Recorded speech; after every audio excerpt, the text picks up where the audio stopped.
রাজ্য ও কেন্দ্রীয় সরকারের শ্রম বিরোধী নীতি, শ্রমিকদের মজুরি বৃদ্ধি, শ্রম কোড বাতিল এবং শ্রম আইন সংশোধনের দাবিকে সামনে রেখে সিআইটিইউ বিলোনিয়া মহকুমা কমিটির ১১তম সম্মেলন অনুষ্ঠিত হয়।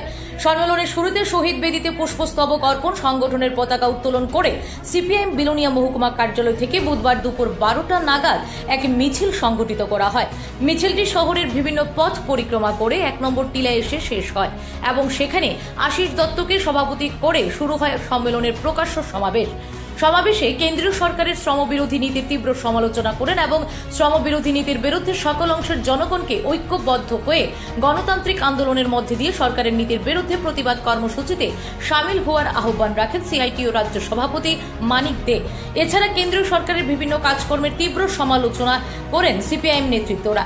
সভা শেষে বুধবার সিপিআইএম বিলোনিয়া মহকুমা কার্যালয়ে করুণা রায় স্মৃতি হলে অনুষ্ঠিত হয় সিআইটিইউর দুদিন ব্যাপী ১১তম মহকুমা সম্মেলনের প্রায় ২ শতাধিক প্রতিনিধিত্ব করবেন সম্মেলনে জানান সংগঠনের পক্ষ থেকে। সিআইটিইউ বিলোনিয়া মহকুমা কমিটির ১১তম মহকুমা সম্মেলনের কর্মসূচিতে ছিলেন সিআইটিইউ রাজ্য সভাপতি মানিক দে, সিপিআইএম রাজ্য কমিটির সদস্য বাসুদেব মজুমদার, শ্রমিক নেতা আশিস দত্ত, সিপিআইএম বিলোনিয়া মহকুমা সম্পাদক বিজয় তিলক সহ বামপন্থী বিভিন্ন গণসংগঠনের নেতৃত্ব কর্মী সমর্থকরা।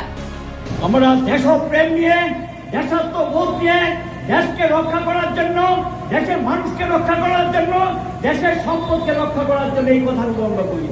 এটা বললেই তাদের রাগ হয়, গুসা হয়।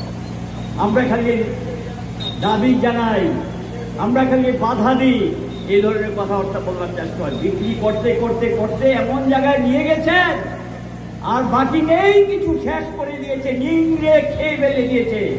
এখন কি করেছে জানেন?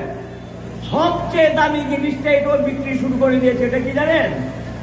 জাহাজে করে আমাদের দেশে তেল, গ্যাস এবং অন্যান্য সামগ্রী আসে, এটা পাইপ লাইনে রিফাইনারিতে যায়।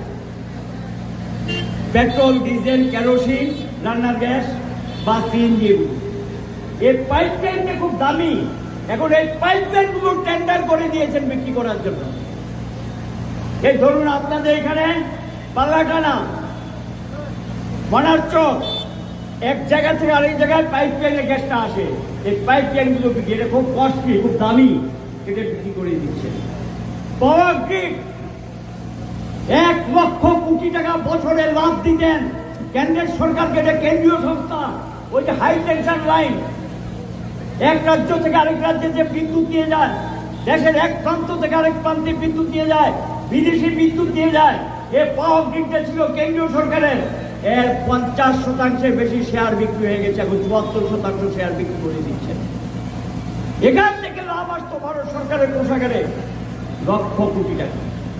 এলআইসি পৃথিবীর ২ নম্বর কোম্পানি সারা পৃথিবীতে। টেক্কা দিয়েছিল টাটা, টেক্কা দিয়েছিল বাজার, পারেনি।